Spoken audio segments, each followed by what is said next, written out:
Alright, we are back and I'm a little excited about this video. In this one we're going to continue our excuse me, our performance testing. Except this time we're going to test out our systems in the PMDG 737-800. We're going to go out of a couple custom airports here and see what the system can really do. Last time we did a performance test in the last video. I recommend you go check that one out.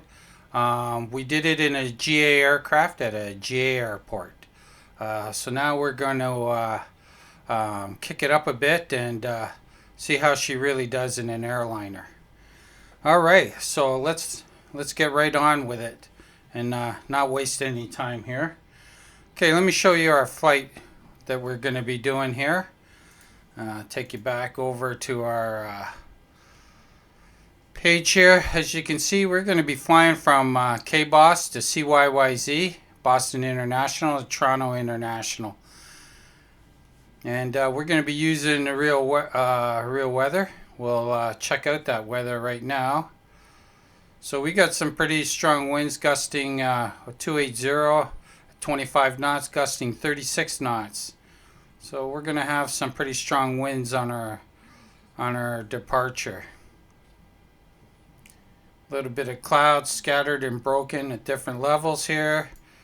Alright, let's check out our arrival. And we got some pretty strong winds in Toronto too. It's 310 at 15, gusting 22 knots, 15 statute miles. We got a few clouds at 2,500 and a few clouds at 25,000 feet.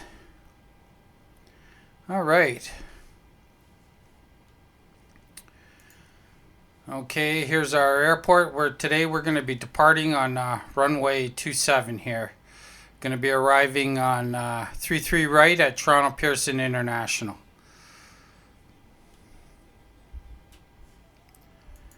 And we'll go up, and this will be our departure today. It will be the Highland 7. It will be an RNAV departure. Bring that up so you can have a look at it quickly.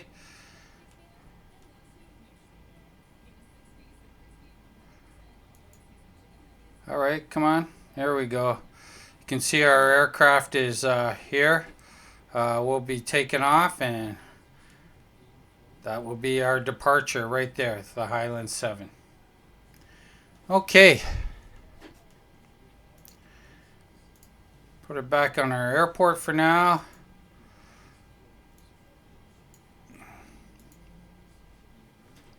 Alright, there we go. Little view of our Navigraph charts there. I absolutely love Navigraph. Okay, let's finish getting this aircraft set up and let's get on our way here. Okay, as you can see, I already have the FMC all set up and ready to go. We just got to set up the rest of the aircraft and do our pushback. Up in the top left hand corner, you'll see I have the frame rates going. This shows what the graphics card and the CPU are doing and the RAM is doing, and gives us a look at our frame generated frame rates up at the top corner, top left hand corner here. So we'll keep that up there so we can monitor that. Once we get up to cruise, while we're in our cruise, I'm going to go over a bunch of the utilities I use on just about every flight in Flight Sim, and all the utilities I have running during this flight, so you can see how it stacks up with our frame rates. Alright, so let's get this thing going here. Finish getting this thing set up. We'll get our parking brake set. Battery switches on. Electric fuel pumps on. Ground power is connected. Landing gear levers are down. Engine. Test our fire warning systems.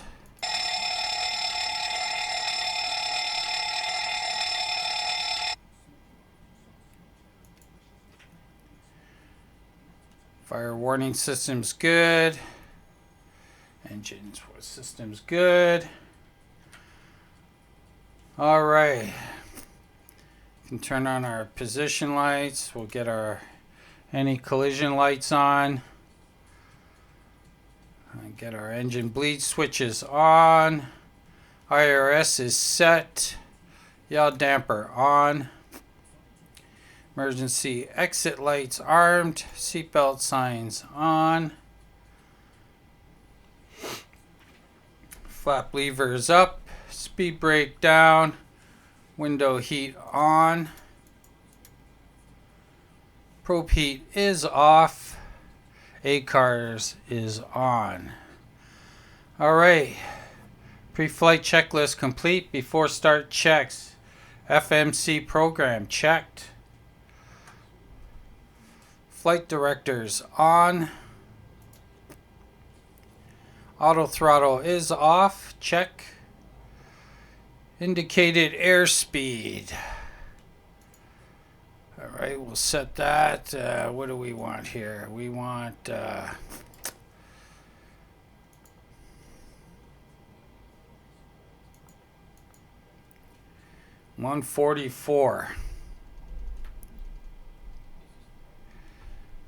And our heading, I have no clue what our takeoff heading is.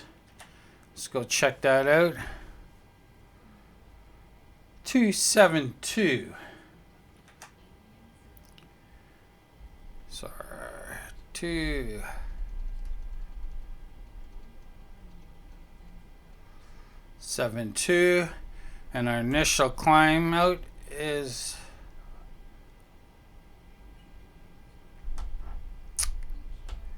come on now.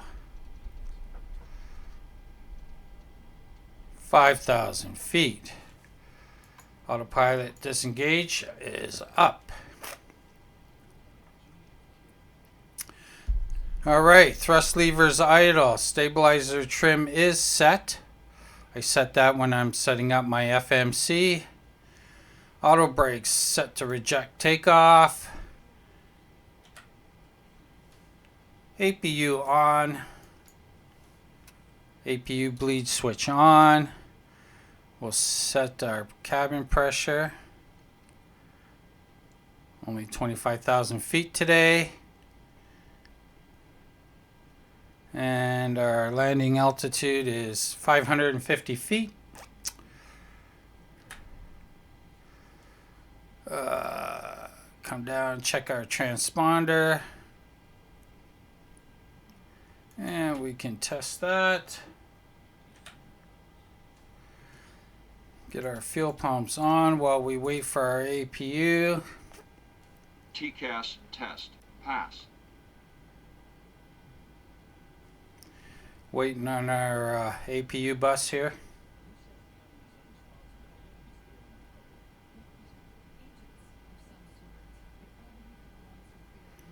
Alright, we have APU. And we are on our APU bus. APU generator switches on. Transponder test set. Standby check. Before start checks are complete. Alright. Can start our before pushback checks. Fuel pump switches on. Check. APU generator switches on. Check. Seatbelt signs confirm on. Check. Flight deck, doors, windows, lock, check. Ground equipment, disconnect. Let's disconnect our ground equipment here.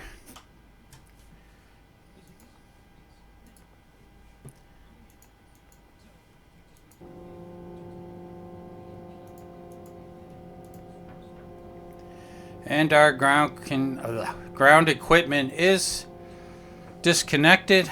And our anti-collision lights are on. Before start checks complete. All right.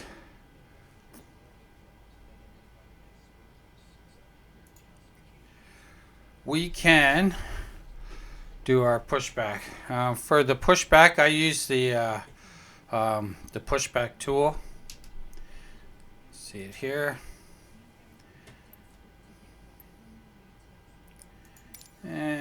pre-plan our pushback here quickly.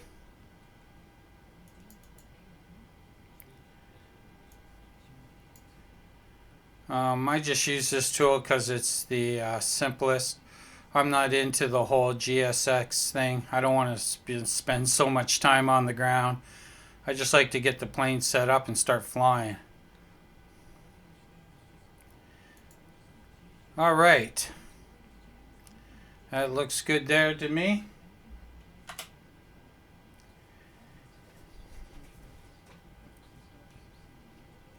And we are ready for pushback. Cockpit to ground. This is ground. Stand by.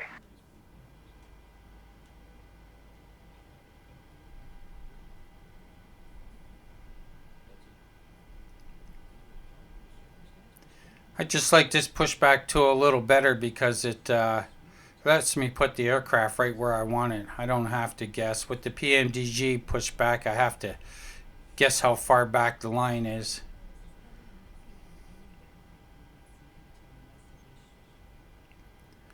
Frame Okay, rates sir. are at The bypass gate is 122. installed. All doors and hatches closed and all ground equipment is removed. The parking brakes are set. You may lift. Parking brake set. Lifting the aircraft.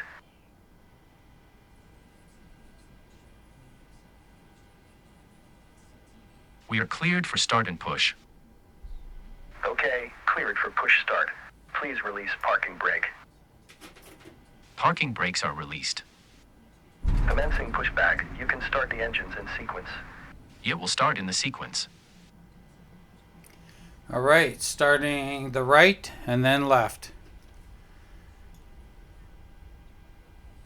Start valve open.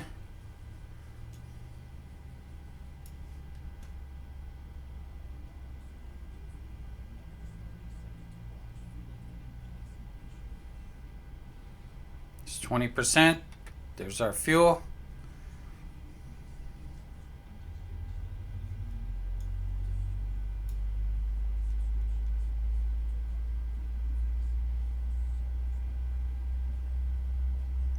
We have oil pressure.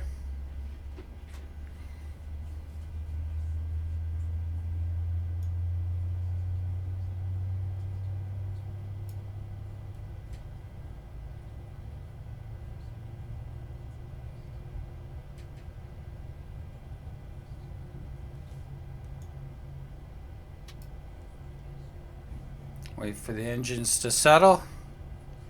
And we have a stable start. Starting left engine. Start valve open.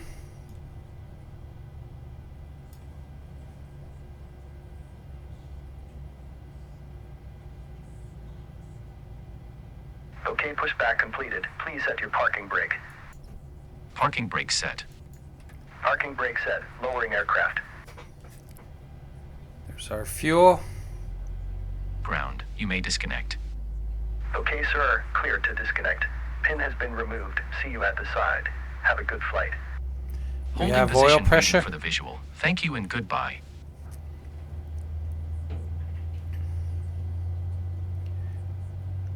There's our pushback. We don't need this anymore.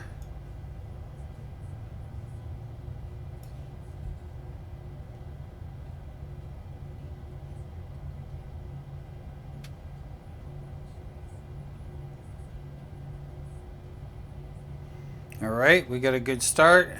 Stable. Just waiting for everything to synchronize.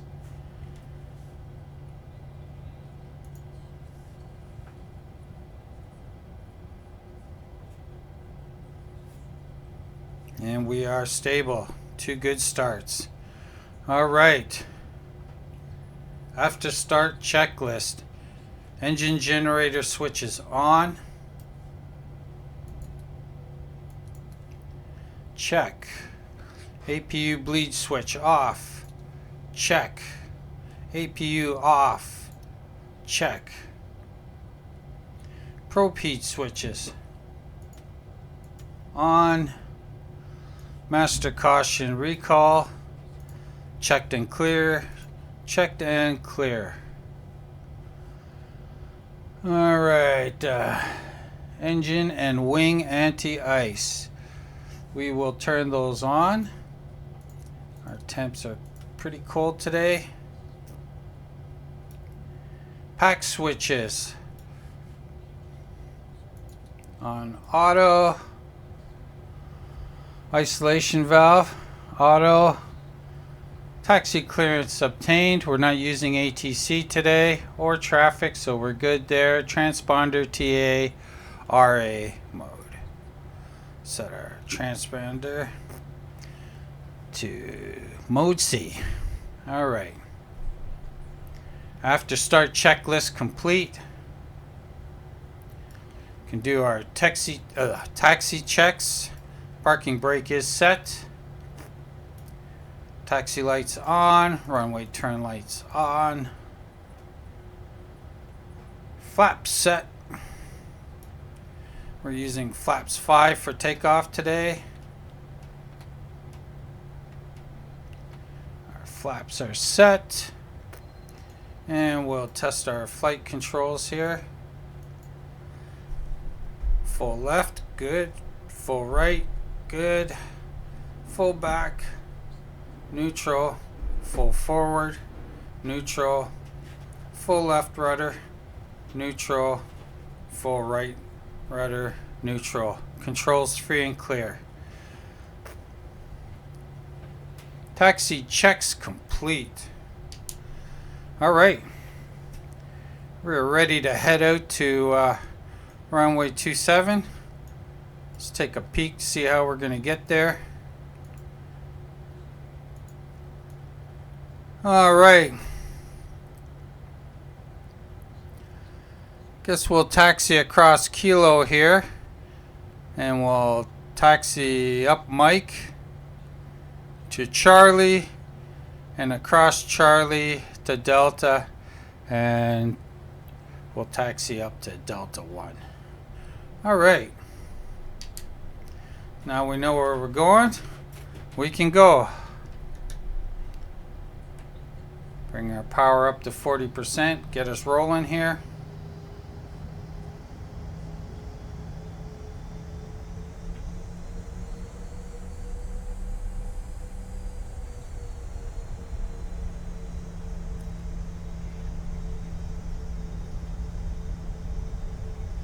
Oh, let's stop for a second here. Before we take off, let me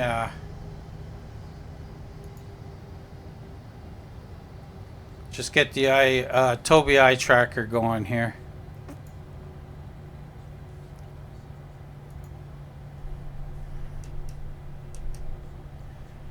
All right. All right. Power, get this thing rolling again.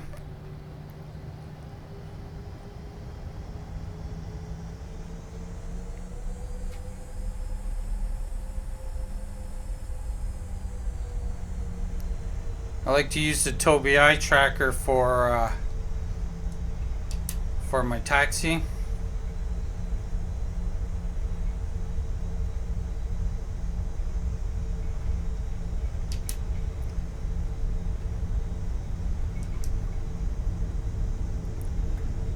Haven't calibrated it though since the upgrade, so we'll leave that off for now. It's kind of bouncing and too sensitive. I gotta go redo the sensitivities and stuff.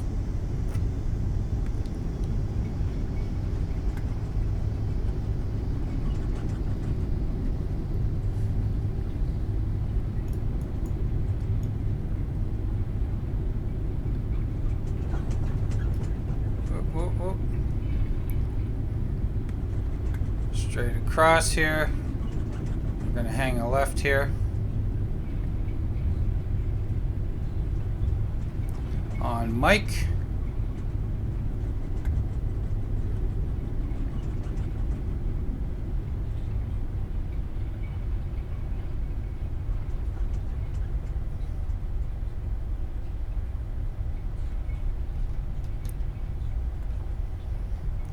If you don't believe me that we're going to be having some strong winds on this takeoff, just take a look at that windsock.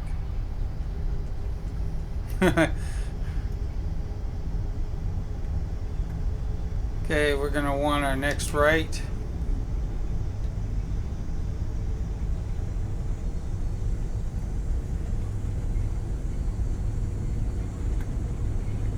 Going to keep an eye on our frame rates there.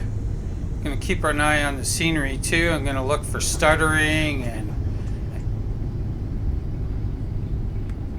screen tearing, all that stuff, jittering. So far everything looks pretty smooth.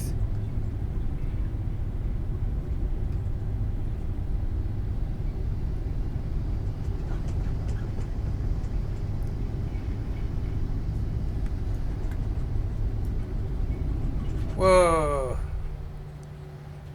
Oh yeah, no, thought I was going the wrong way for a second there.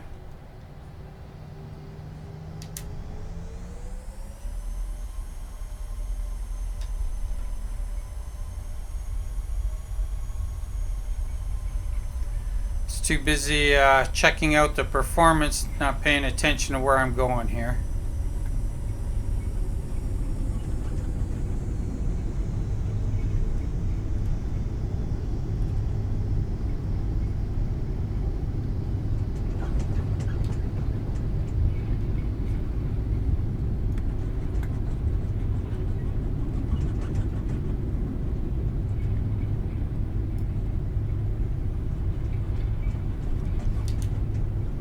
We're going to stay to our left up here.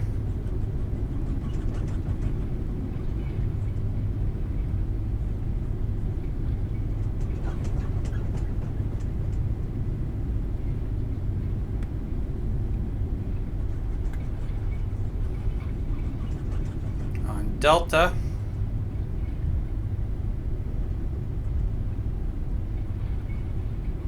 Cleared across. Runway 15 right.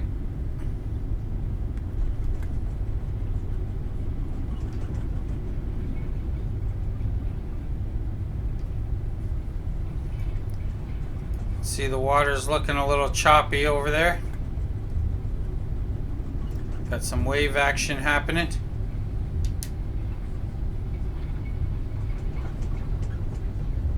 Frame rates are still good.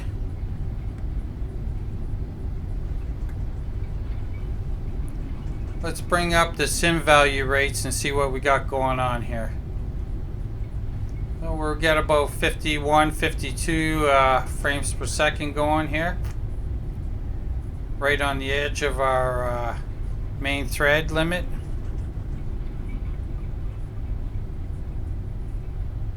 I like to try and keep that main thread limit at 20 or below.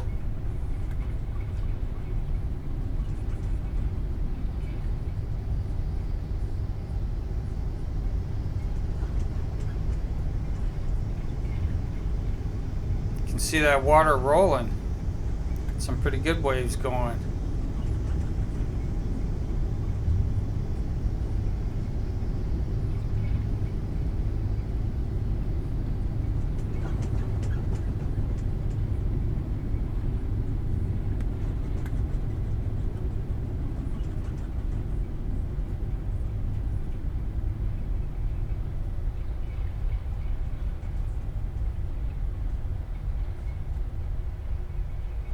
All right, runway 27, our departure airport. Set our parking brake. And we'll check out our sim value frame rates a little further on once we take off. We'll close that for now. And we can do our before takeoff checklist. Auto throttle armed. Turn on our VNav, our LNav. Won't let us arm it on the ground, which is okay. We'll arm that when we get in the air. Engine start switches to continuous, check. Master caution recall, checked and cleared, checked and cleared. Transponder recall, check. Or transponder TARA. And we'll get our landing lights. Strobe lights on. And we are good to go. Before takeoff, checklist complete. Alright, we're going to be doing an RNAV takeoff. We'll be using VNAV for that departure. Okay, we'll do a rolling start on this one.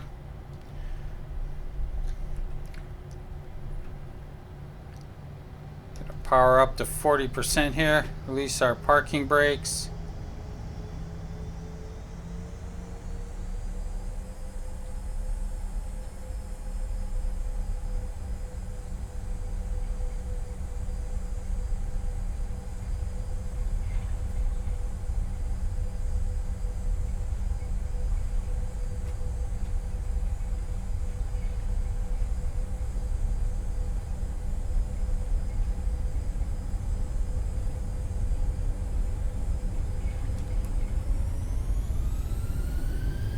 Toga, here we go. Got Boston City skyline in front of us.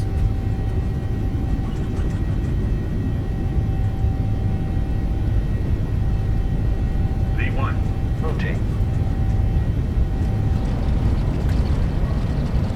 Positive rate of climb.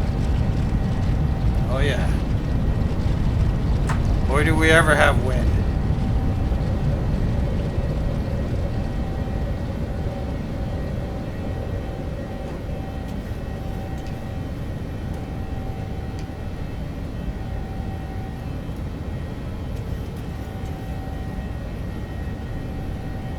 Okay, got an issue here.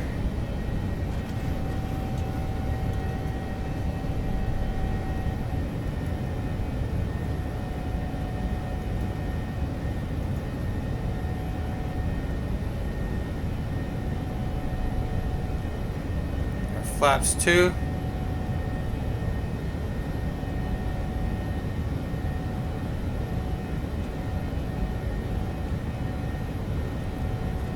Flaps 1.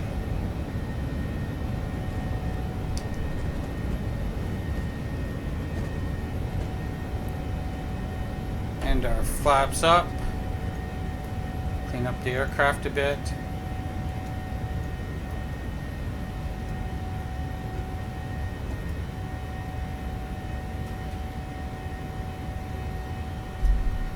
Alright, after takeoff checklist, gear up, flaps up. Taxi switches off, autopilot, required auto brake off, check. After takeoff checklist complete.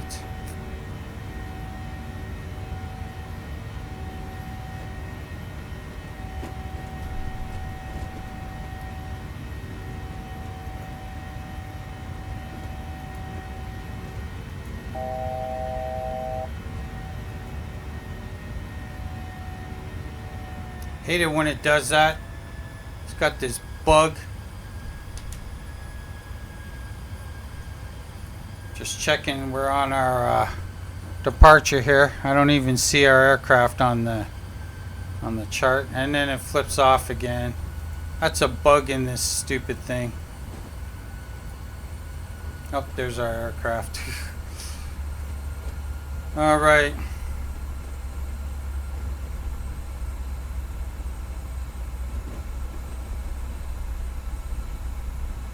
Reset our altitude since we're leveling off at 5,000 here.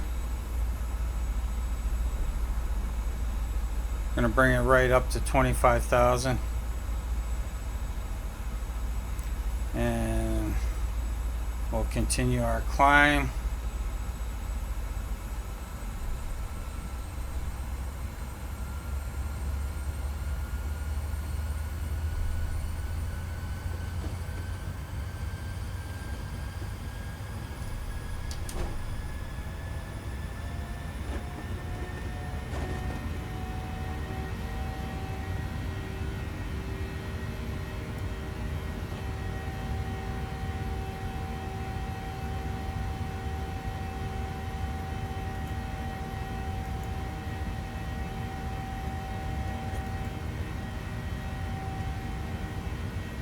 Frame rates are really taking a hit here. I'm using auto FPS. I'll show you that once we get up to cruise.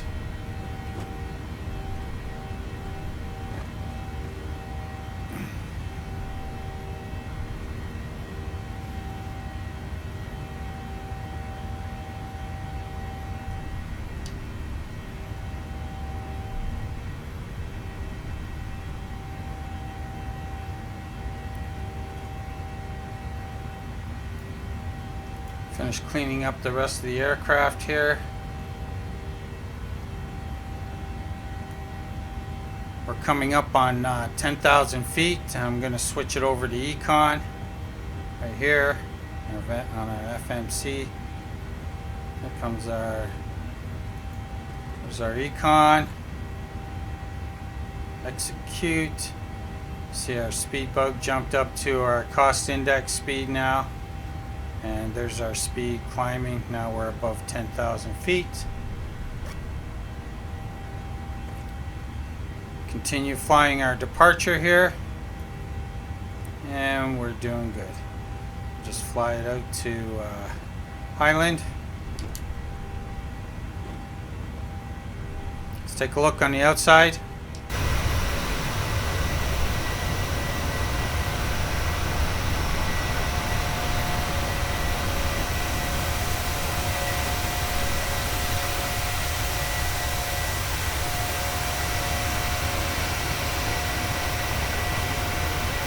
Give you a look at some of the graphics there and our performance.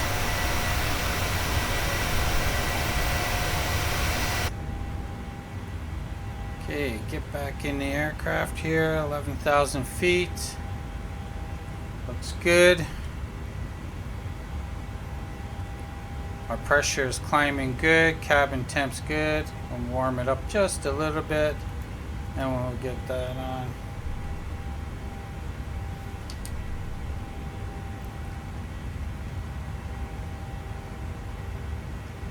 Not too worried about icing here. A little bit of cloud. Got low temp, so throw it on. Alright, through 13,000 for 25,000. 250. Frame rates 94.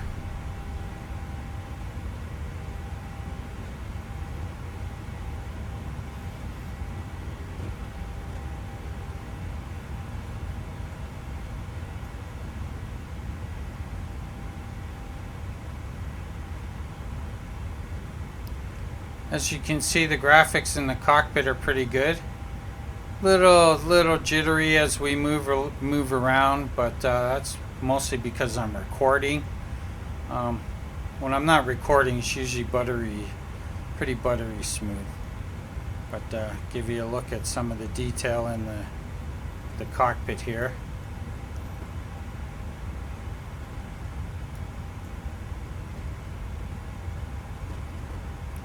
This is all in 4K.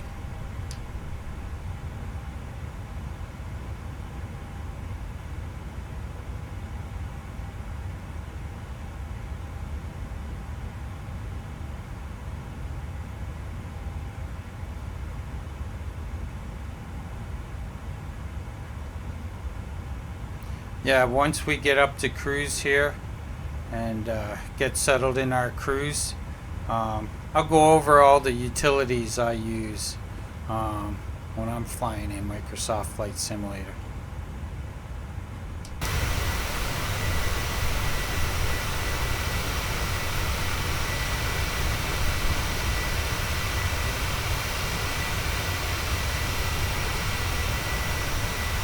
You can see there's absolutely no stuttering. The clouds are going by nice and smooth.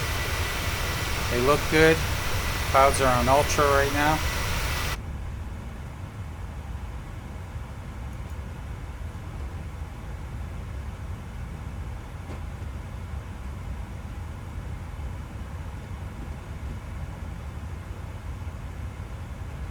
The auto FPS is definitely working to keep my frame rates at around 90 FPS.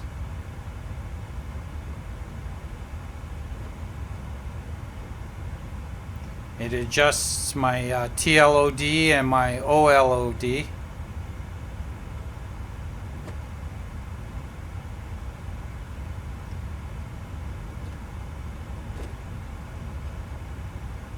Set our altimeter to standard through 20,000.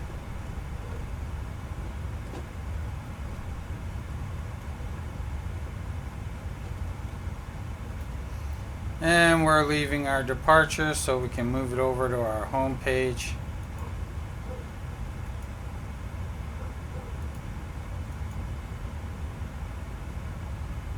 And there we go.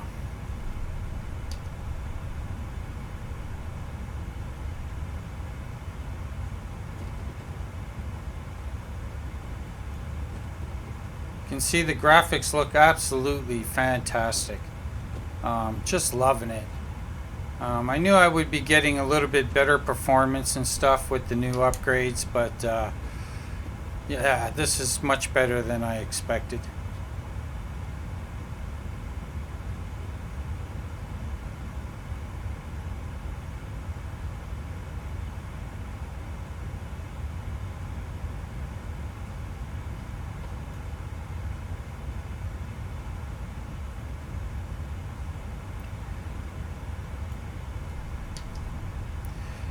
In my last video, I went through my system specs, all the upgrades we did. I also went through all my graphic settings, so if you want to see what my graphic settings are, you can check out my last video and you can see my graphic settings there. And you can also see the performance we got in the A2A Comanche out of Billy Bishop Airport.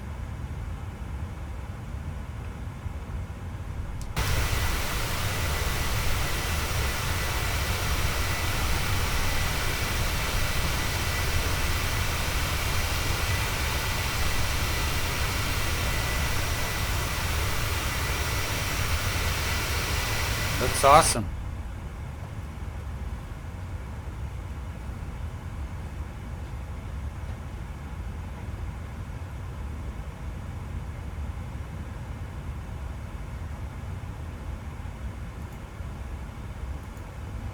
Take a look at our sim values again. Yeah, see now my sim values frame rates are really taking a hit now. We're right around that 20. I like to be under 20, but we're right there in that that 20 area, and I'm right on the edge of my target frame rate of 45. For me, anything above 35 is usually pretty good. I have pretty smooth performance, but once she starts dropping into below 35 frames or FPS, starts to have a lot of issues. So I try to keep my frame rates above 40 FPS. So I have my my frame generated target FPS set at 90, and we're right around there, which is about 45 sim value FPS. You can see our graphics card VRAM, we're more than good. We're under 10 gigabytes. We got 14 gigs available, so we got lots of VRAM. Our video card's working at like 73%, so I could get better frame rates if that would jump up, but hey. I guess I can optimize my system to get to run that better, but it is what it is. Our memory's doing good. Here's our CPU. It's running around 23%. Okay, let's close this.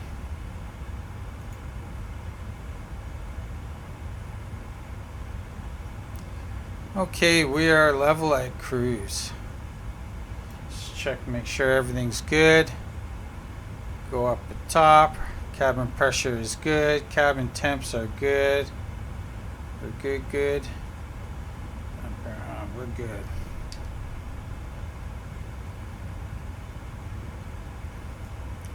We're good and on our flight path.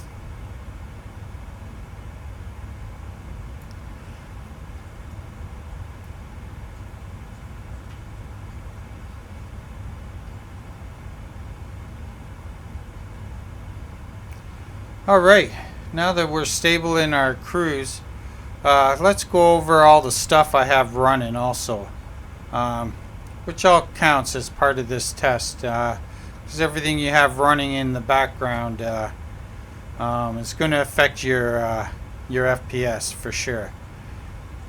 Now first and foremost, I have OBS running in the background. I'm using OBS to record this video in 4K. So that is running in the background. Let's bring my auto FPS front and center so you can check that out. Oh. Bring that back up. It's showing 45 because I got it. I can click on this, keep it on top. There we go. And there's our our frame generated FPS. Okay, this is MSFS 2020 Auto FPS. I wasn't sure if I was going to use this. I was using Dynamic LOD, but Island Sim Pilot did a review on this, and you know, I thought I'd give it a check out and see how it is. And great little tool. I would recommend everybody grab this and use this. Let me explain what's going on here. You can see here my target FPS. It's in frame gen mode because I have frame gen turned on. So it is in frame gen mode, and you can see I have my target frame rate set at 90. So once my FPS drops below 90, it's going to start adjusting my TLOD and my OLOD and my clouds as needed. Right now, because I'm hitting my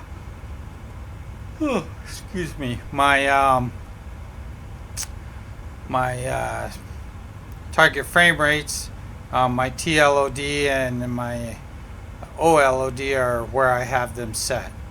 Now my TLOD I have set for 300.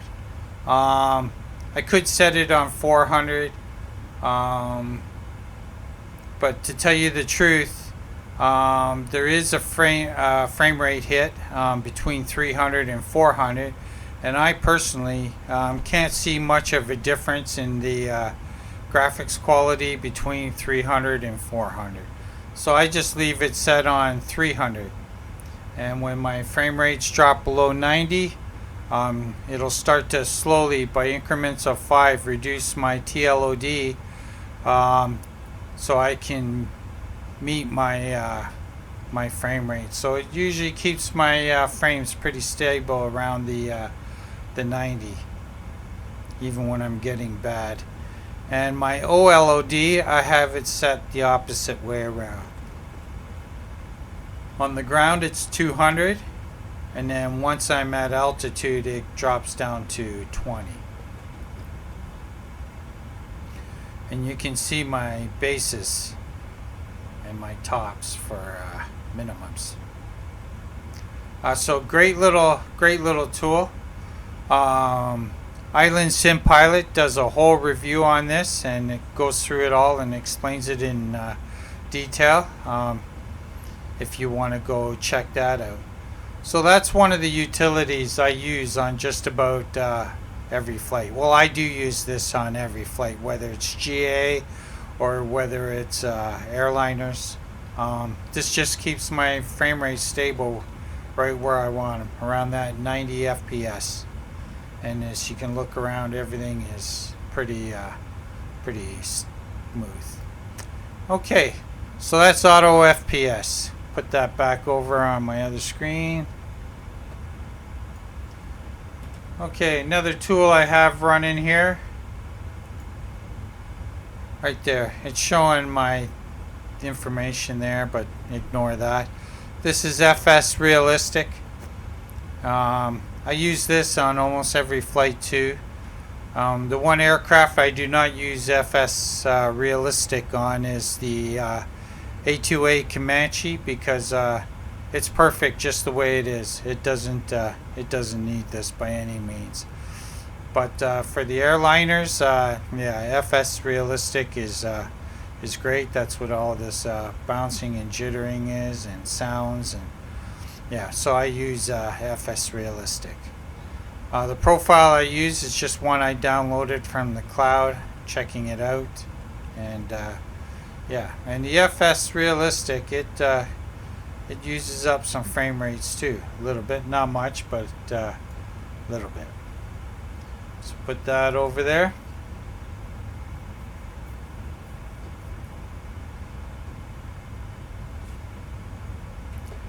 And the last utility that I'm using on this trip anyways is right here. This is our Tobii eye tracker. This is my settings screen now, so I can turn it on. But yeah, the Tobii eye tracker,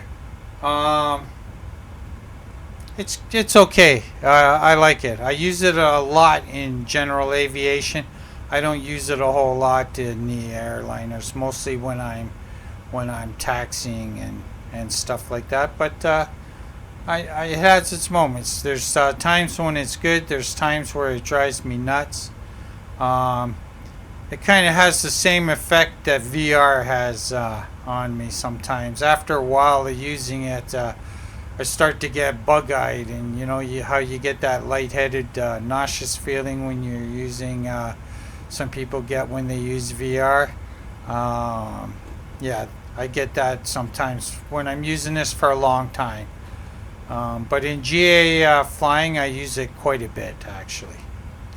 So that's the Tobii eye tracker. So those are all the utilities and things I have running in the background, and then there's all the regular Windows stuff that runs in the background. And this is what we're getting for our performance and our frame rates. You can see our frames have dipped below our target frame rate there.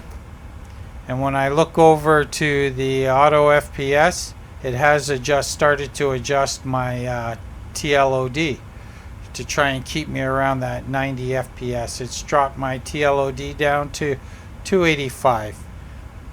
So it can bring my FPS back up. And with this cloud cover, you don't even notice it. So it's fantastic. I love this.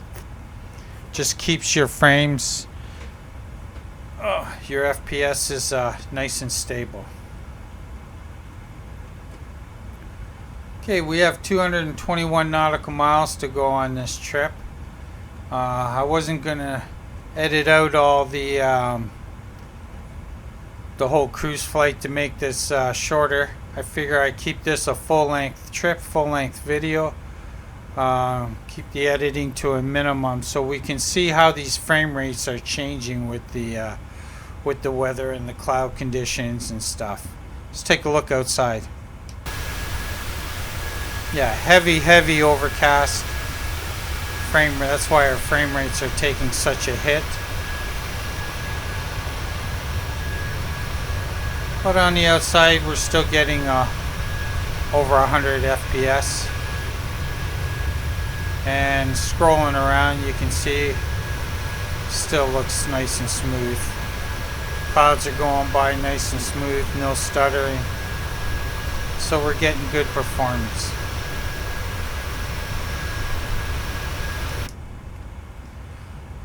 Yeah, I haven't really tested the upgraded system yet on a full-blown airline flight, so I was excited to do this and see what kind of results we were getting.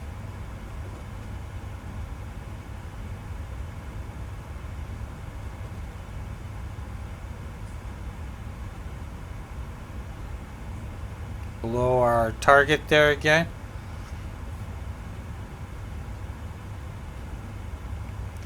Now the auto FPS, it gives it some time.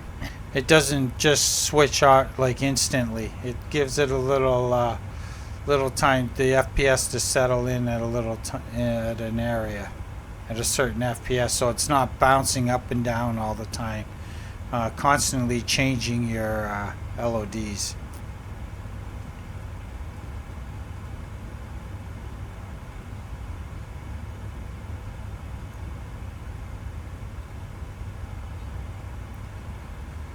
All right, you can see we got 207 nautical miles to our top descent. Guess I could have used a higher cost index, would have gave us a little better speed. That's good. We'll take it.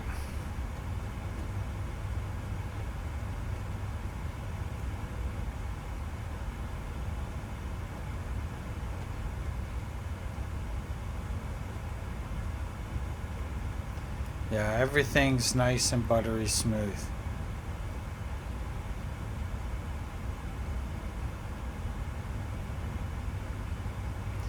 And the auto FPS is definitely working at trying to keep our frame rates around 90.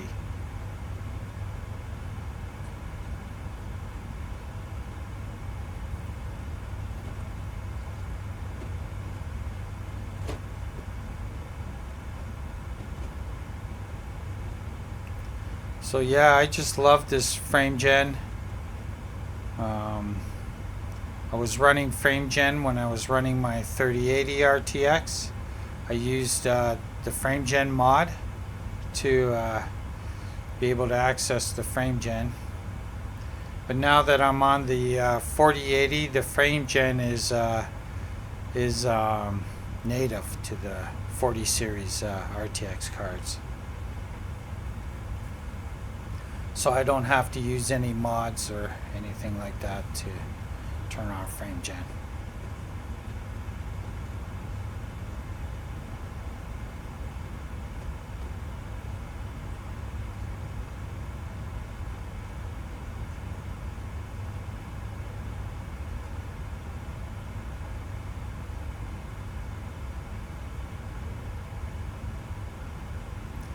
$4090 is a pretty good card also.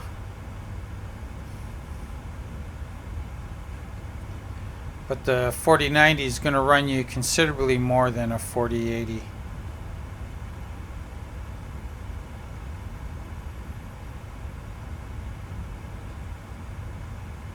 Like almost $1,000 more.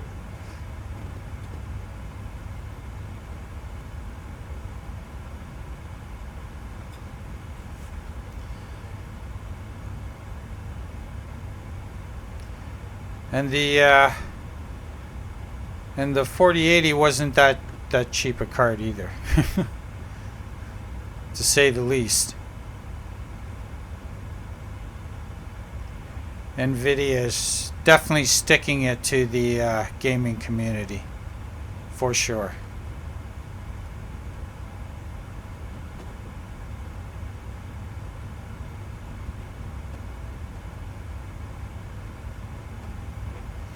When it comes to NVIDIA, they're definitely going to make you pay to play.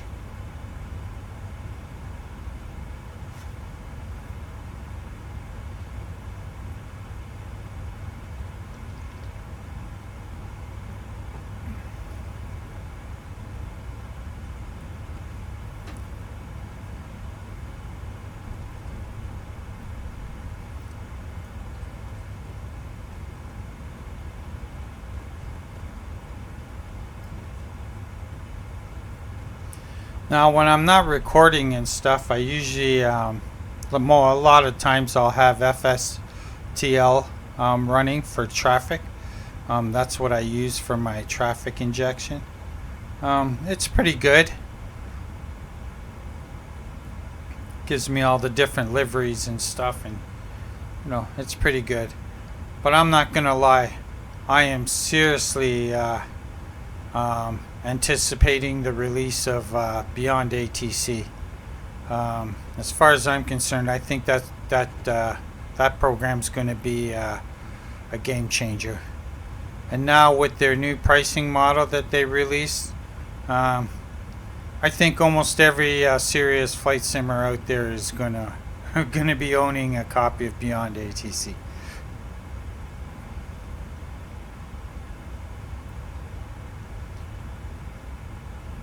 You know, not only are they doing the ATC and doing that extremely well, they're also doing the traffic injection. So to have traffic injection and the ATC being done by the same team, same company, is awesome. They're going to marry them together, and it's going to be great.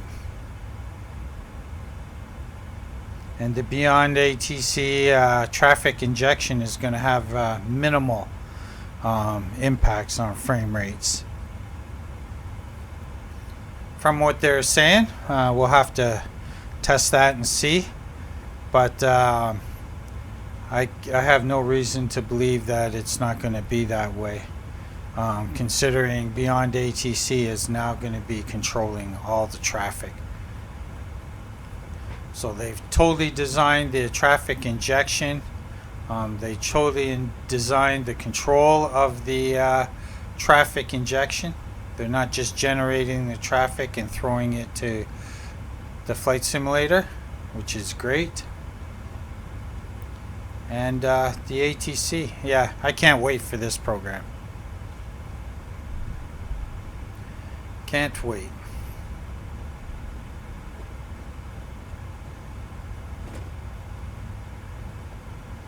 But we'll be definitely doing some videos on that when it gets released.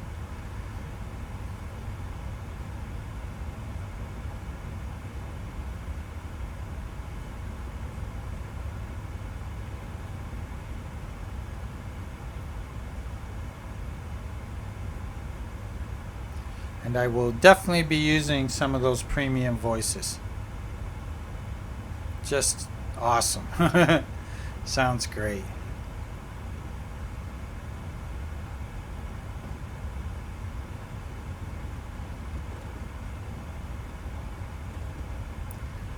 VATSIM is great. I like VATSIM. I have no problem with VATSIM, but it does have, you know, its issues that drive me nuts. It just drives me nuts. I hate this patchwork of ATC. It just kills the immersion for me.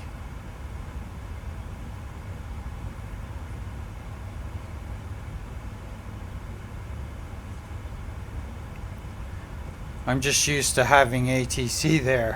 When I was in flight training, I trained out of an airport that was a controlled airport, so we had ATC, and you know, I was just used to dealing with ATC. But in VATSIM, it's it's spotty at best for coverage, and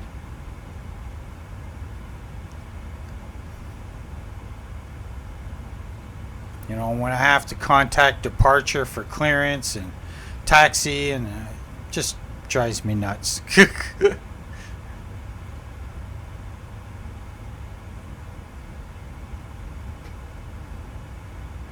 And in 1 minute there's no controller, and then the next minute there is a controller, and it just, yeah. I just rather have no ATC than spotty ATC. And the Microsoft ATC, well, you don't even want, and traffic, you don't even want to get me going about that.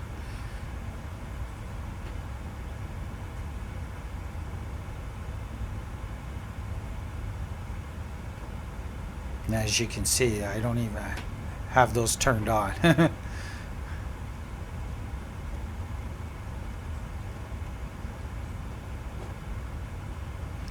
So yeah, Beyond ATC, it's going to be fun. It's going to be nice to have aircraft acting accordingly, taxiing properly, approaching properly. It's going to be nice to have ATC that doesn't fly into mountains. And it's going to be integrated with SimBrief. Oh, just going to be great. Those are also two utilities I didn't mention. SimBrief and Navigraph. I use both of those. As you can see here down on the chart, we got the Navigraph map going right now. And for my charts, I use Navigraph charts. I find Navigraph charts indispensable. I just, rather trying to go find a chart here and a chart there all over the internet, it's nice to have it all in one place. This will be our approach here. Give you a look at that. We are coming in on the Ling 3 approach, runway 33 right, and via the Woozy transition, which is right here. So we're going to be entering via Woozy and flying down to the Ling 3 transition. There's our approach information and our go around. Or not our go around, our holding information. Holding areas.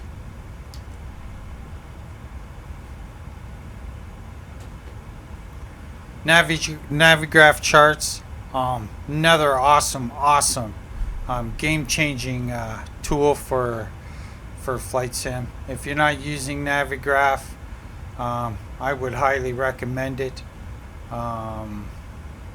I just renewed my subscription. I have an annual subscription for Navigraph charts. I started on a monthly subscription and switch that over to an annual subscription. I just knew that, I need my Navigraph. It's great. When I'm planning my flights, I use SimBrief to plan my flights. Absolutely love SimBrief. All my IFR flights are planned out on SimBrief. SimBrief and Navigraph are one now. Navigraph bought out SimBrief. I'm pretty sure SimBrief is still free to use. Everybody can use SimBrief. It don't get better than that. It really don't. And as for Navigraph charts, the Navigraph map, I can go and check out all my charts before I leave, my departure charts, my approach charts, and brief those so I know what I'm dealing with before I even get in the aircraft starting the flight. On the Navigraph charts map, I can go and check all my weather conditions. I can check my winds at altitude. I can check icing conditions. I can check what kind of cloud cover we're going to have. I can check the jet stream. I can go take a look at all of that on my flight route before I even get in the aircraft with Navigraph charts. It's just a valuable tool for me. I love it. I'd be lost without my Navigraph charts. Navigraph charts, SimBrief, a marriage made in heaven.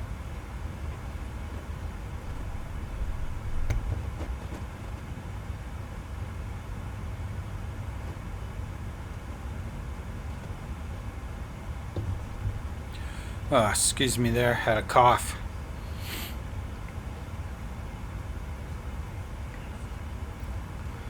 All right, how we doing?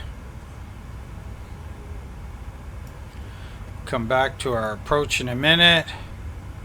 We're coming up to Syracuse now, Syracuse, New York, Rochester.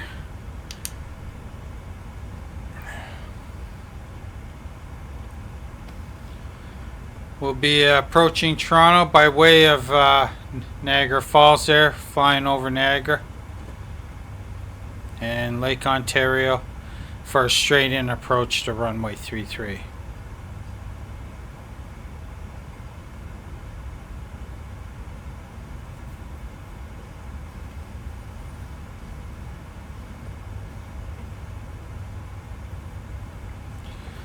We'll be at our top of descent in 20 minutes. And we'll be able to see how this performs on the approach. That's where I really want to see how she plays out.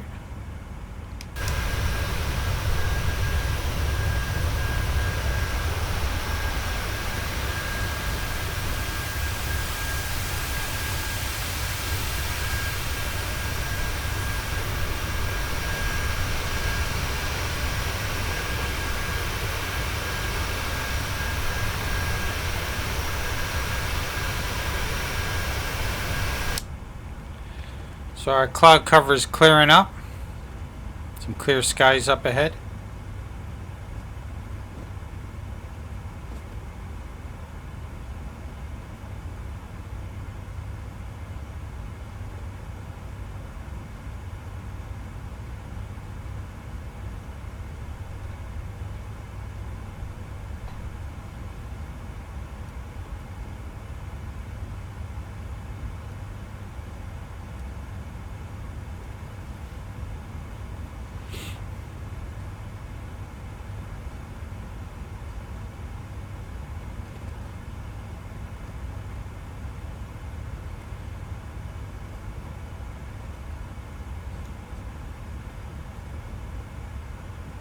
Some of my previous videos, I have a video series on exactly how I go about setting up the aircraft.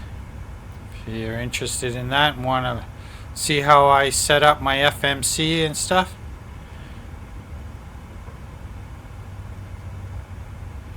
I also have a video out on the Universal Flight Tablet here.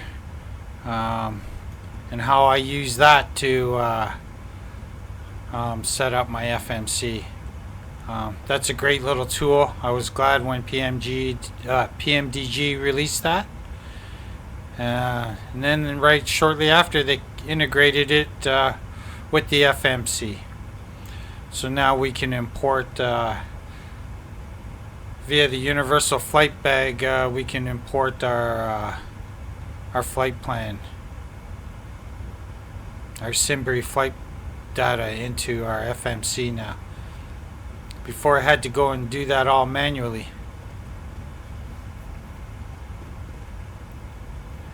So that saves a little time there.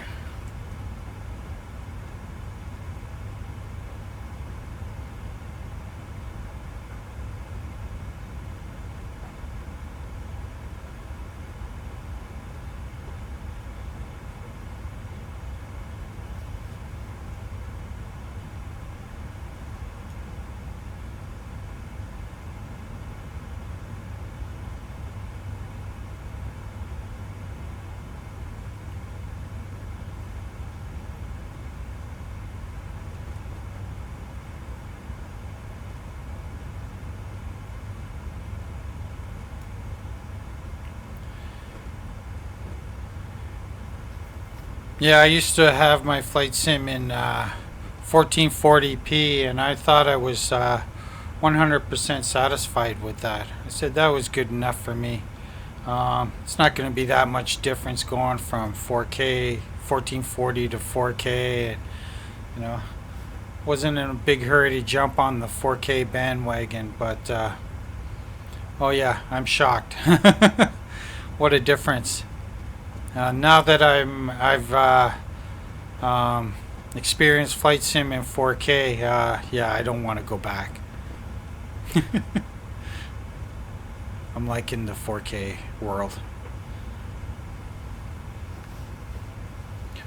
My monitor is a 32-inch Samsung Odyssey Q7 or something like that they call it. It's a nice monitor, does the job. 4K monitor. My second monitor is a 1440 monitor that I use in the vertical. I swung it around vertical. Awesome. It's an awesome combination. And that I use as basically my desktop, and my Samsung 32-inch 4K monitor is my main display monitor. And I throw everything else onto the 1440 monitor. It's great. Works out good. So yeah, that affects my FPS too. The fact that I'm running 2 monitors, and that I usually have a lot of apps open and running at the same time.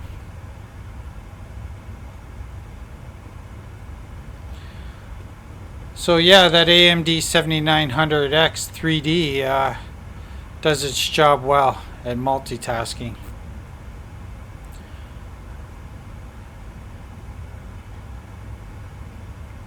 Really helps speed up things when I'm rendering my videos and stuff.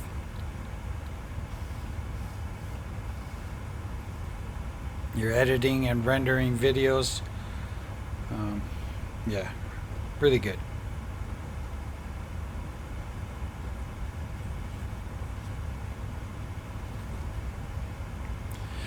If you're not going to be multitasking and recording videos while you're flying flight sim and stuff, I think a good choice would be the 7800X 3D.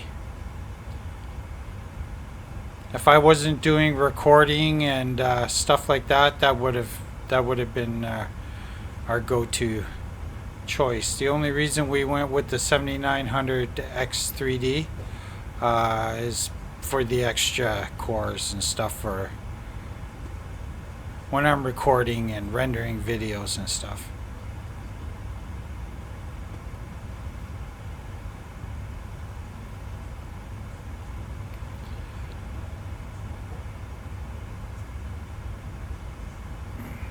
All right, 12 minutes.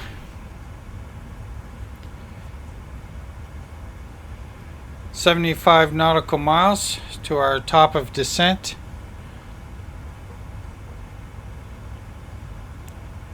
We'll start setting the aircraft up for our descent and approach very shortly here.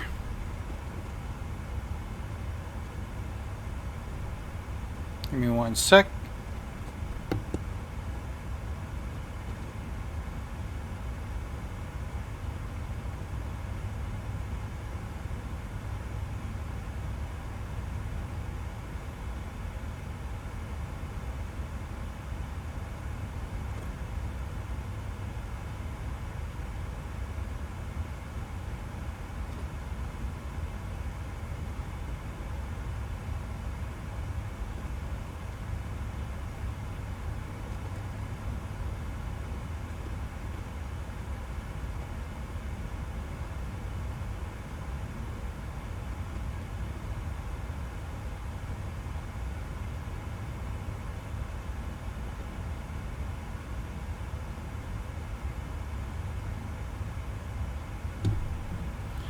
Alright, let's start getting this aircraft set up for our descent and our approach. Start by giving it permission to descend. Now, since we're not using ATC, I'm just going to bring it right down. We're not going to step it down. Just going to lower our descent right to where I want to intercept my glide slope. So we'll drop our altitude all the way down to 3,000. I wouldn't be doing this any other time if I was using ATC or something.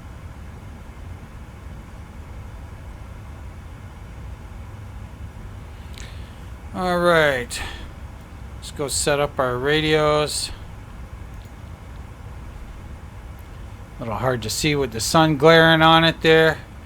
110.30. It's going to be our ILS.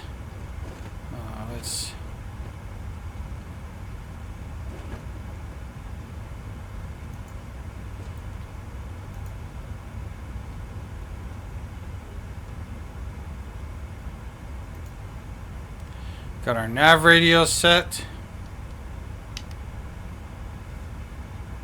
Don't have to worry about comms. We're not talking to ATC. Here comes our TOD.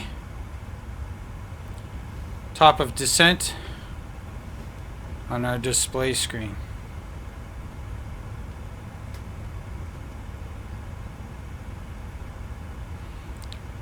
We should see our transition appear shortly after.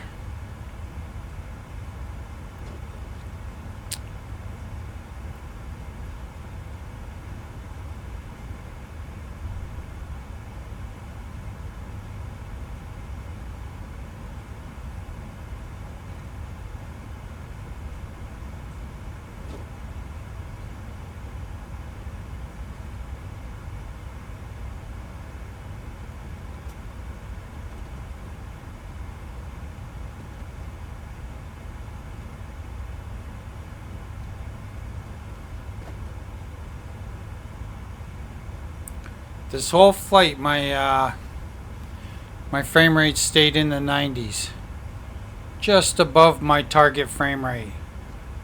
My terrain level of details at 300 right now. My object level of detail is at 20. It's great having those two dynamic like that. Just great. Love it.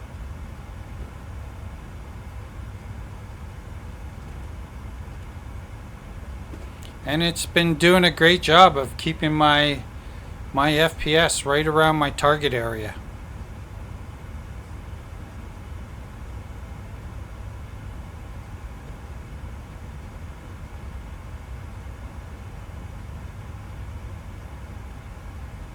And if the auto FPS drops my terrain level of detail all the way down to the minimum I have set, and it still can't achieve my 90 FPS, then it'll start reducing my cloud quality. It'll bring it from ultra to high to medium to whatever it needs, right? But as of yet, it hasn't moved my my cloud textures from ultra. It's only had to adjust the the terrain level of detail.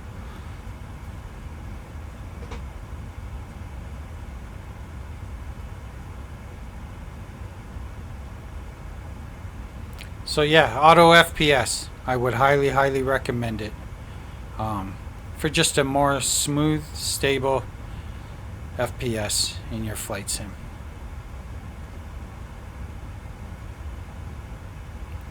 Alright, we can see the fix for our transition coming in. I like to put a fix around my transition, and I like to put a fix around my destination airport. I put a single 10-mile ring around my my transition, and around my destination airport I put 3 rings around that, 5, 10, and 15 miles. Just gives me better situational awareness.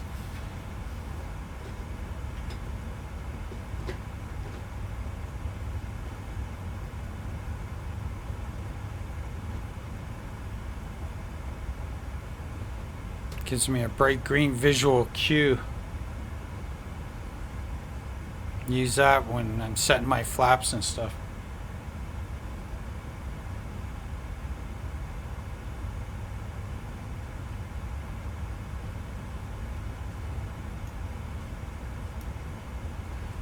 Okay, we'll set in our reference. We're going to land at 30 degrees flaps.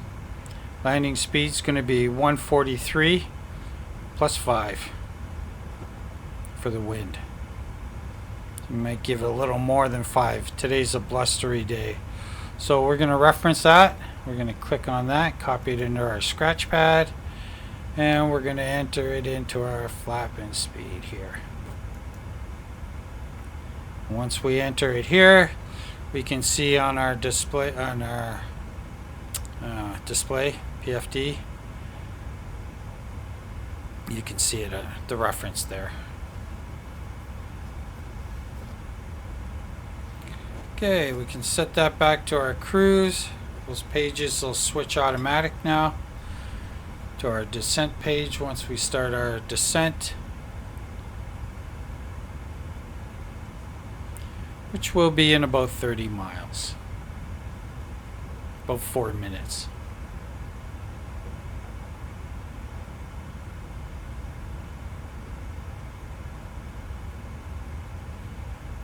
The flight is smooth at altitude. It's been some chops here and there, but nothing too bad.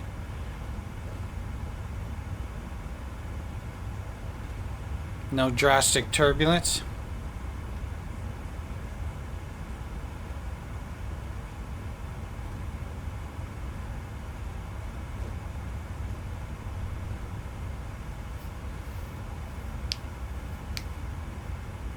Yeah, as we start approaching the ground, I'm really interested to see what the terrain and everything is doing as we're on our approach. That's when most people start to have their problems with stuttering and jittering and all that. Low FPS drops. So we'll see how the system upgrades and the auto FPS do working together on stabilizing our FPS for this approach.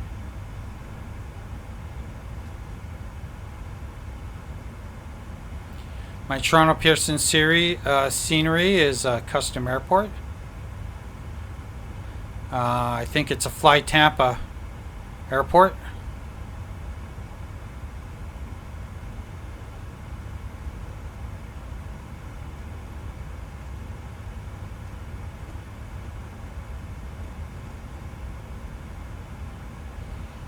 Can't remember the developer for Boston Logan there. No, I don't think that was FlyTampa.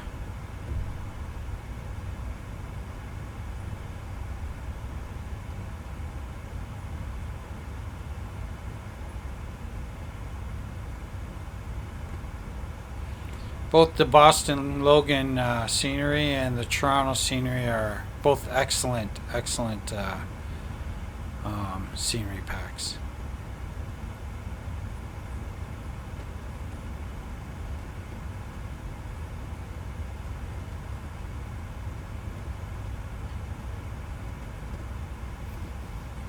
FlyTampa did a great job with CYYZ.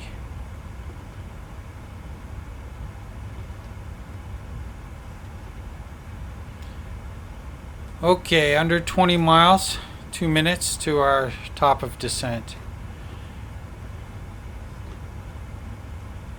Alright, let's get this show on the road. I'm right on my target frame rate, just right on. My terrain level of details at 300, that hasn't adjusted.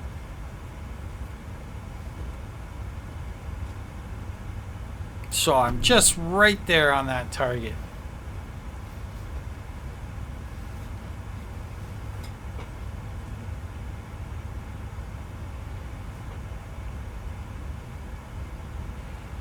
Yeah, that 90 FPS seems to be the sweet spot for me when it comes to the auto FPS setting for the target FPS.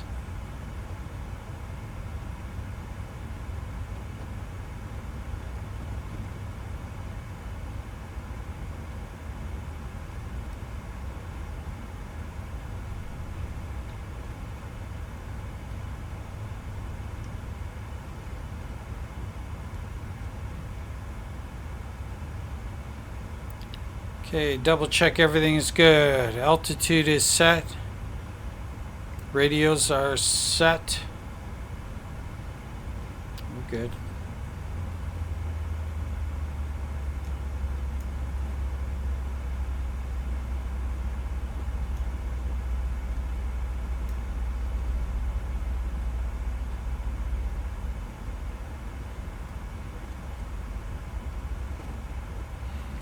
Can hear our engine spooling down a bit.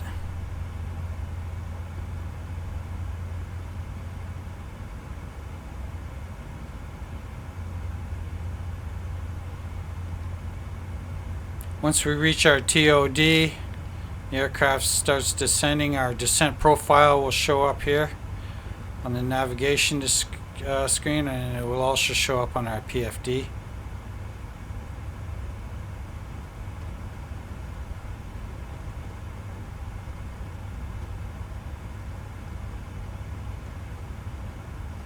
We're going to arrive with 8.6 thousand pounds of fuel.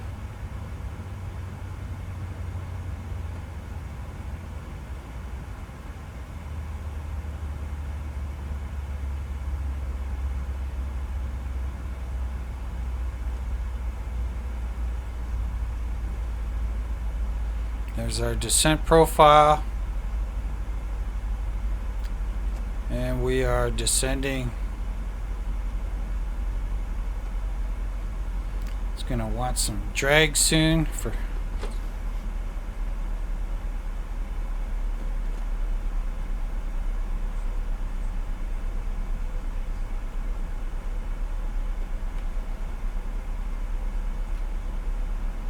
armed our spoilers.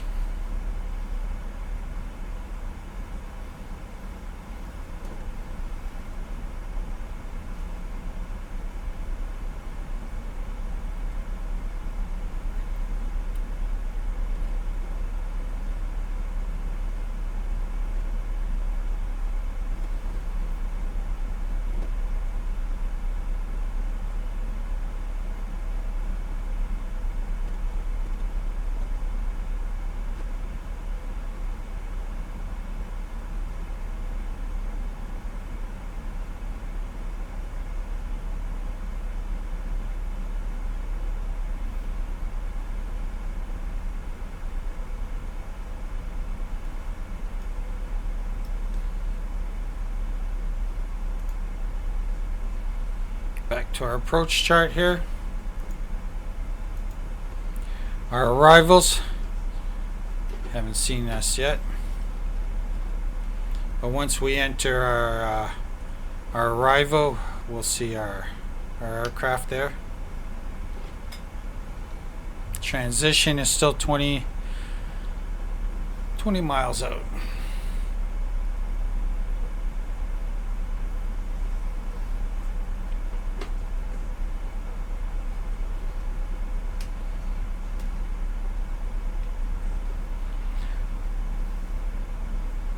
Our frame rates are increasing.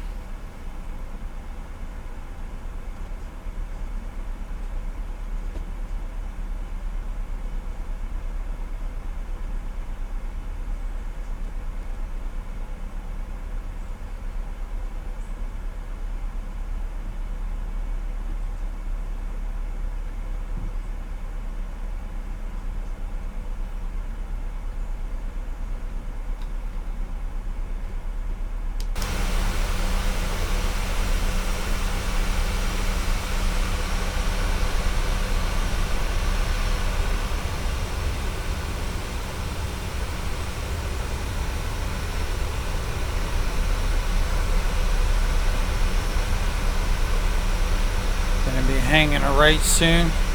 Toronto's just right here.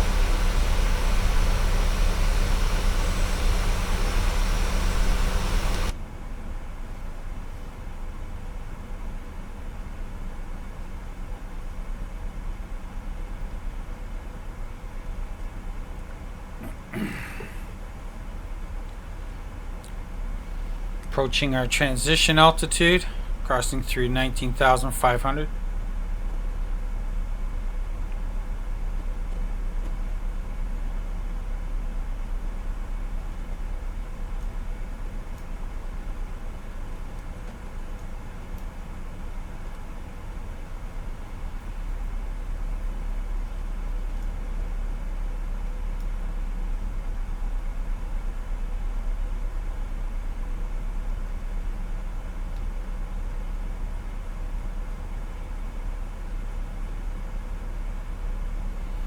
Descending through a 68 knot crosswind.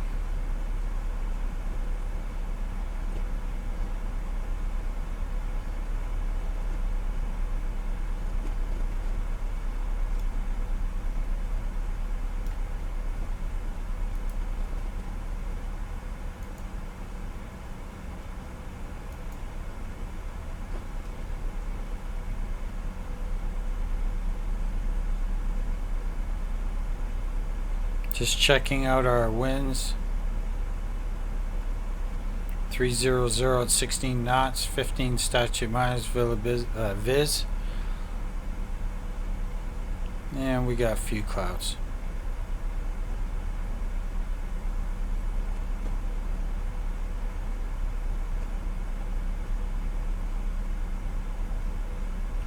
Altimeter 3000, which we are going to set right now.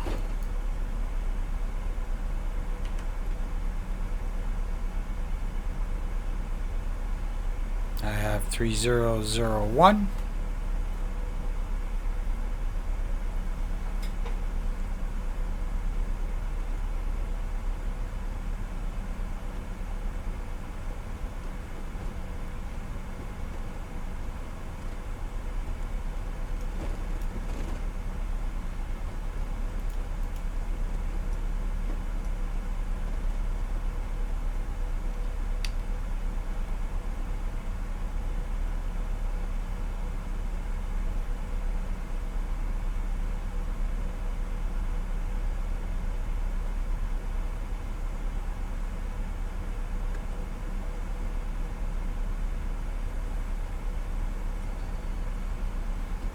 Alright, we have Lake Ontario right in front of us. Toronto is just on the other shore, on the other side.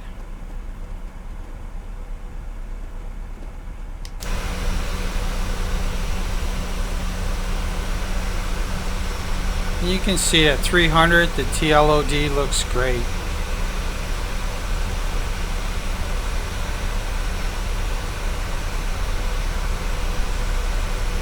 Everything's still smooth, no stutters. The clouds look, you know, wispy and puffy. No pixelating.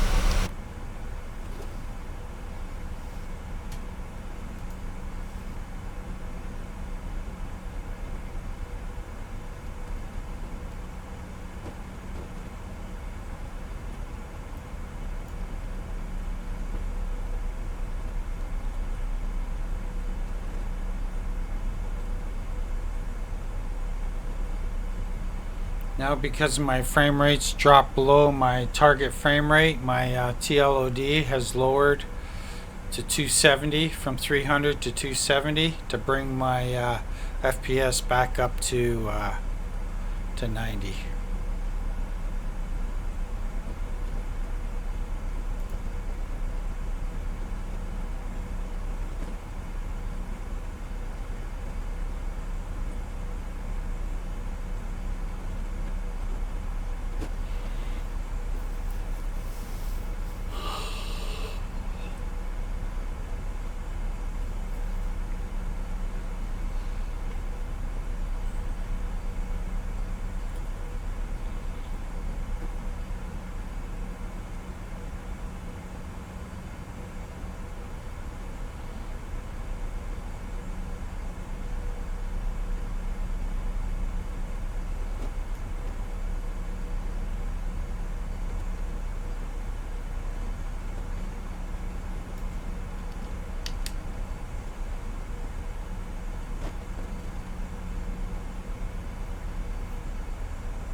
Just watching that descent profile.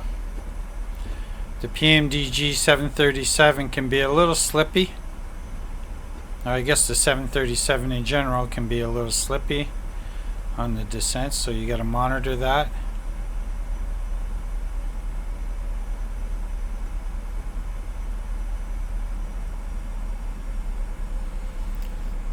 I'm going to keep it on that descent profile.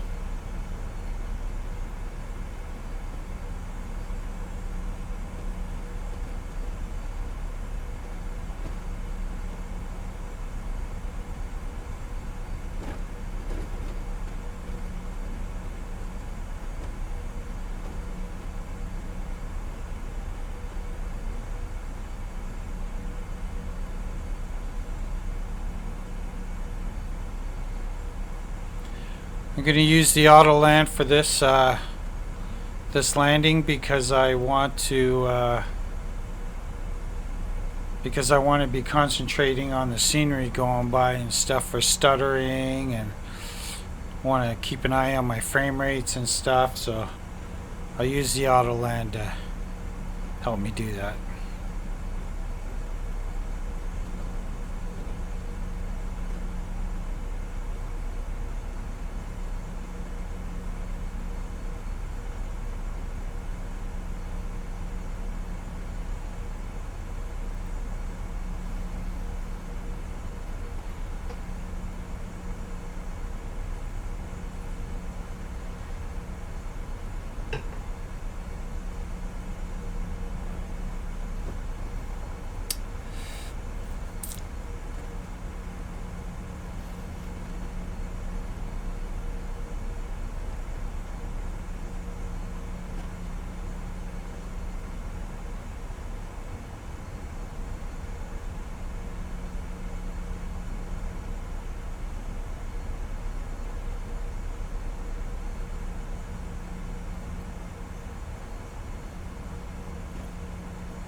It's a nice quick approach, pretty much a straight in.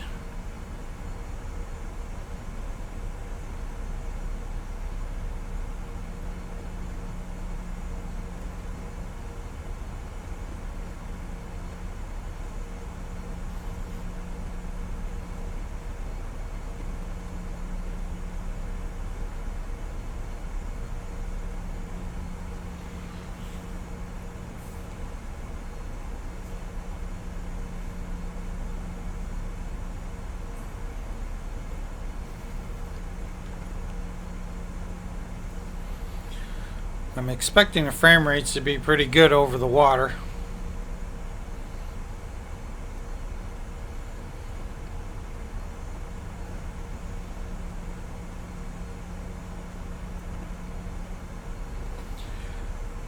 Okay, let's get set up for our approach here.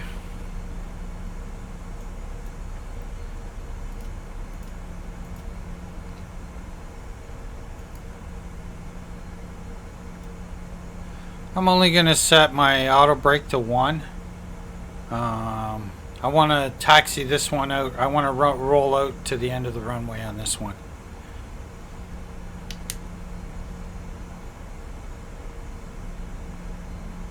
The exit that I want is on the end of the runway.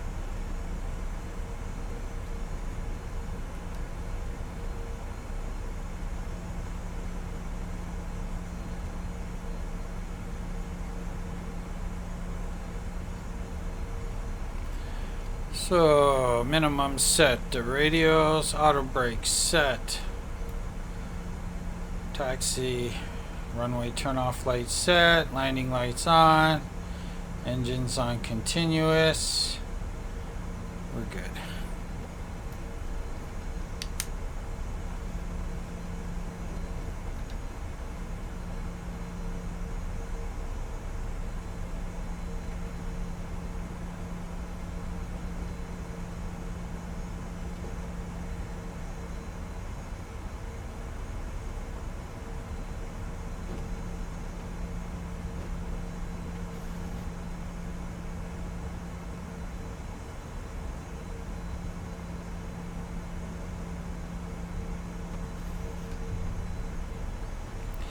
In the airliners, I really like that FS Realistic.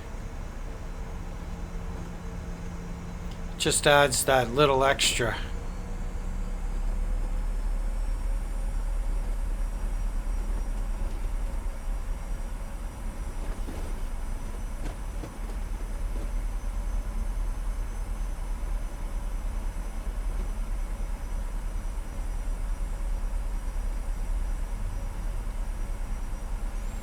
And those green rings around our destination there, those are the fixes I put in. You can see how they give you just this visual reference of what's going on as you're approaching the airport. I know exactly how far I am without, just at a glance, I can just see it.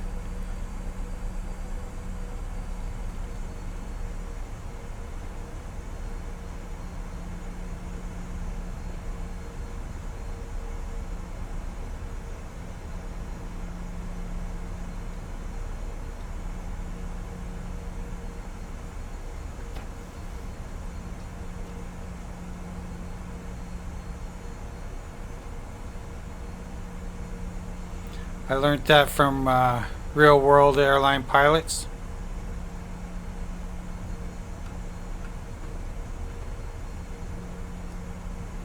Just a little tip they recommended.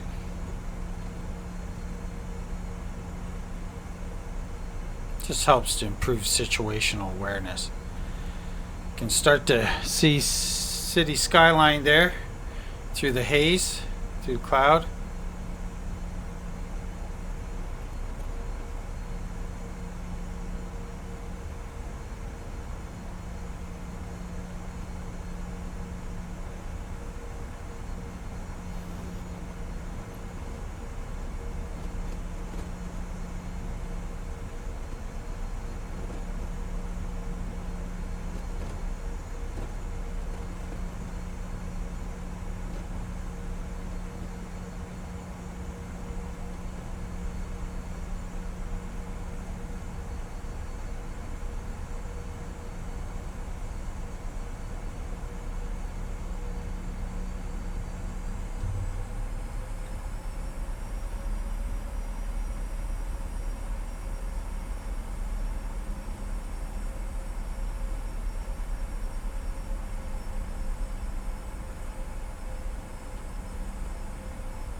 Approaching 4,000.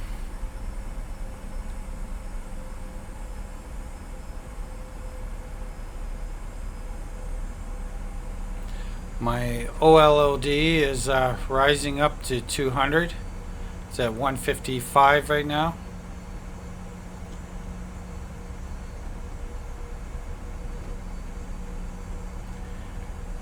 My terrain level of detail will start to go down from 300 soon.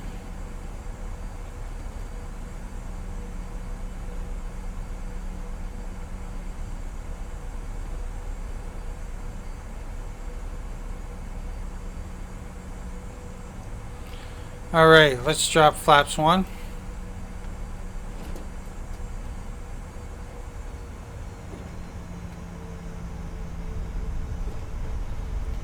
Introduce some drag here. Get that speed to come down.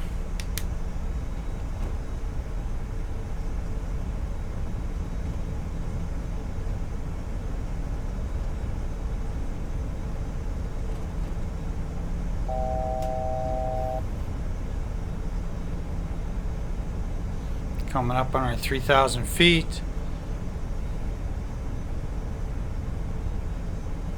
Everything's adjusting now. The TLOD is adjusting, the OLOD is adjusting to keep those frame rates around the 90 I want.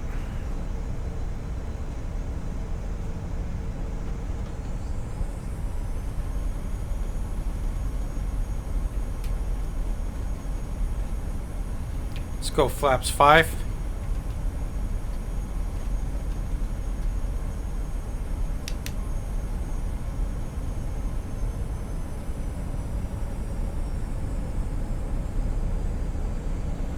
And as you can see, as I drop my flaps, my speed automatically comes down to my flap set speed.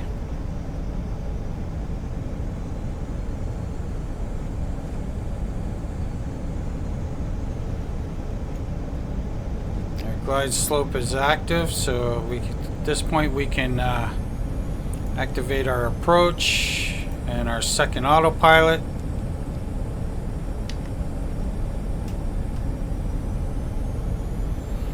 Have our single channel.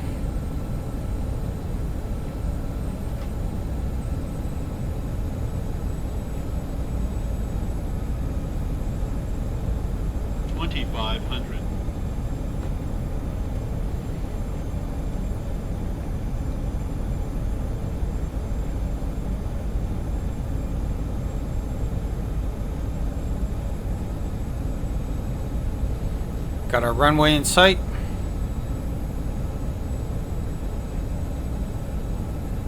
Everything still looks good, a little hazy. Our frame rates are right at our target frame rate there. Train level of detail still dropping.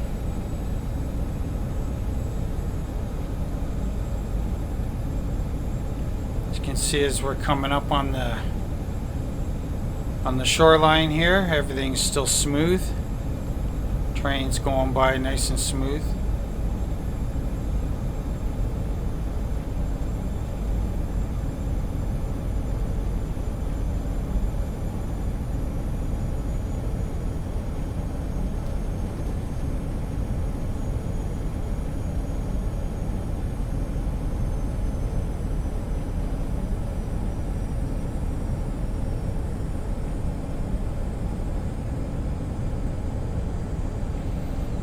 The trees are still green. That looks a little odd considering the leaves have fallen off all the trees. I should considering getting that Acu season. Rex Acu season. But apparently the new sim 2024 is going to have seasons, so we'll see. Okay, gear down.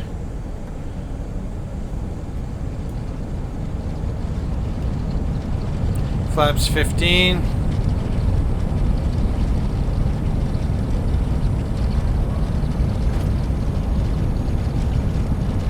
Get our speed down. Flaps 25. And flaps 30.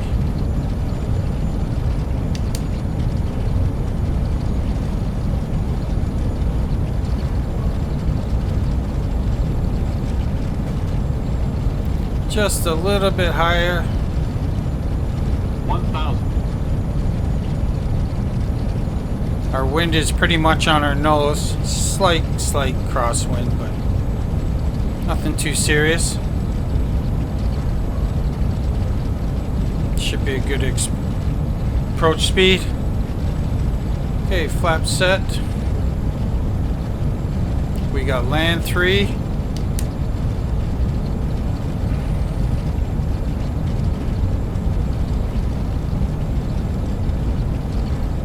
Our frame rates are good. The train's going by nice. There's no stuttering. No popping. No nothing. Just beautiful approach. Coming up on the freeway.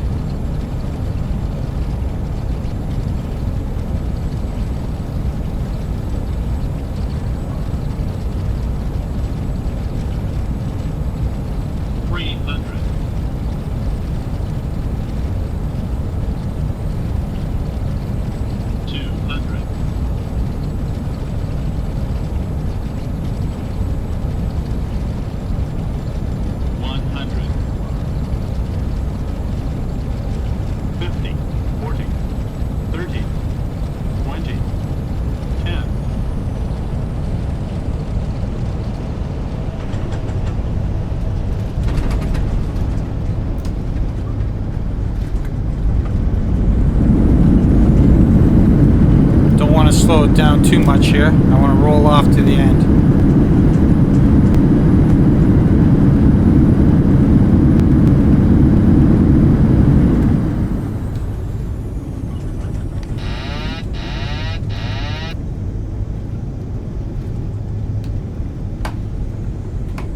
Get my flaps and my spoilers up.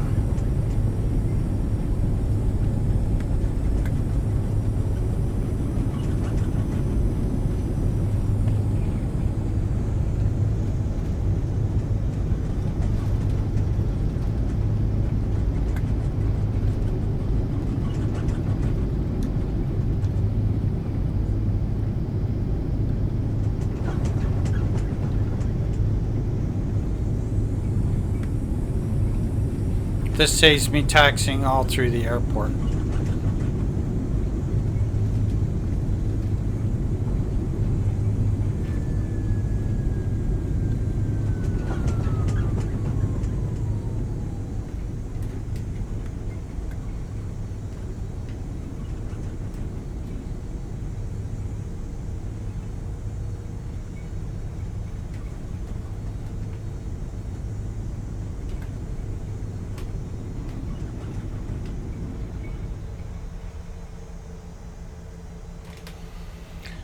All right, we are down. Toronto Pearson.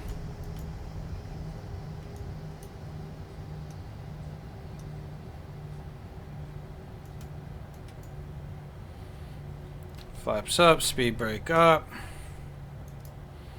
Set, auto brake off. Alright, we're good to go.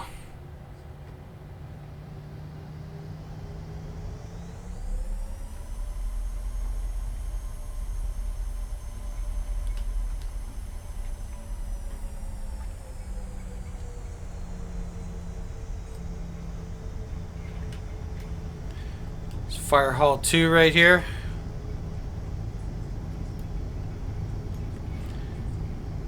Behind that, this is the general aviation area at Pearson. On our right here. It's all GA aircraft in there and stuff. Private charters and whatnot. They're all in there.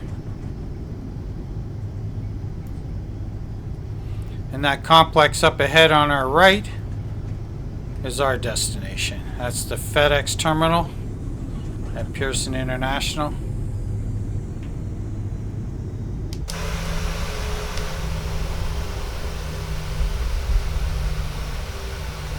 Give you an outside view.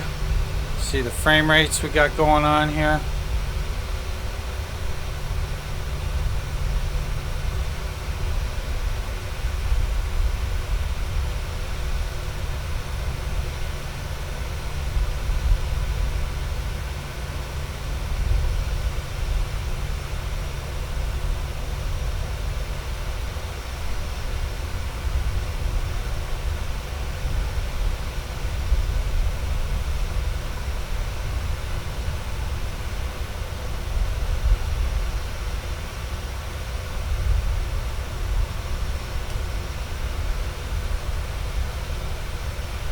Well, there you have it, folks.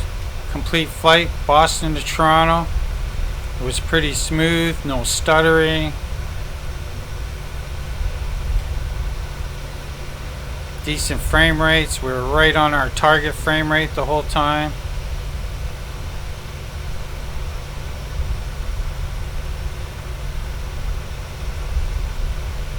Yeah, so the whole package worked good together.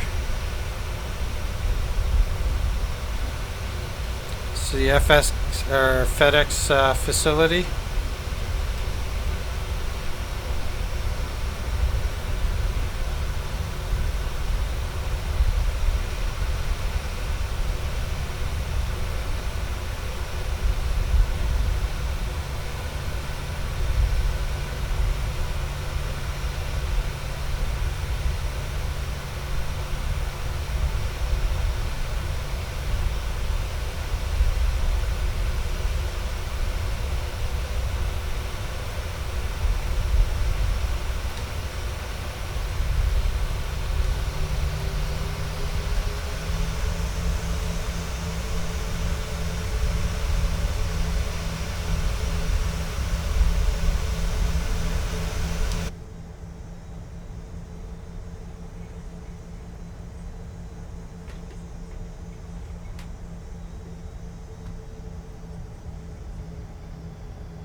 Alright, here we are.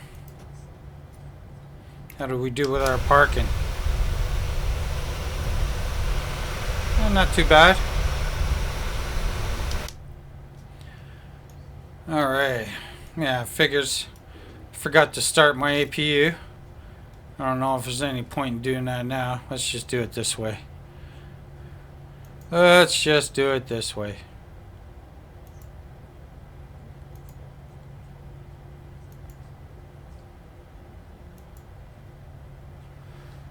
There we go.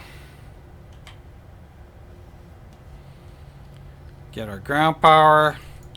There's our ground power.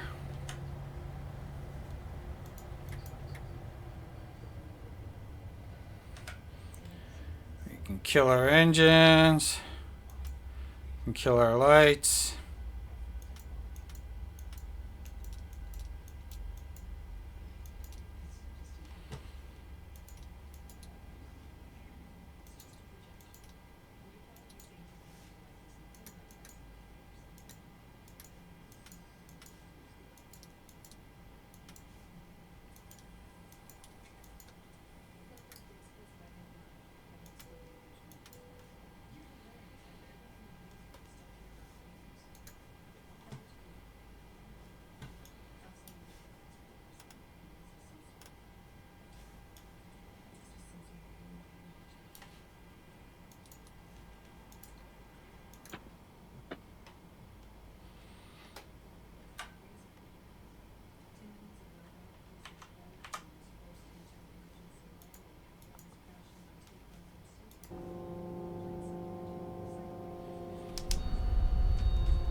All right, that's it.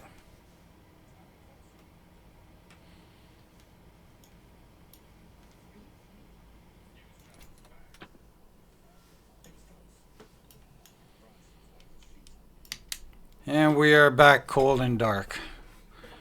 Well, there you have it, friends. Toronto to Boston, or Boston to Toronto, I should say. We have a full performance test, and we did great. So there, now you see what the upgraded system how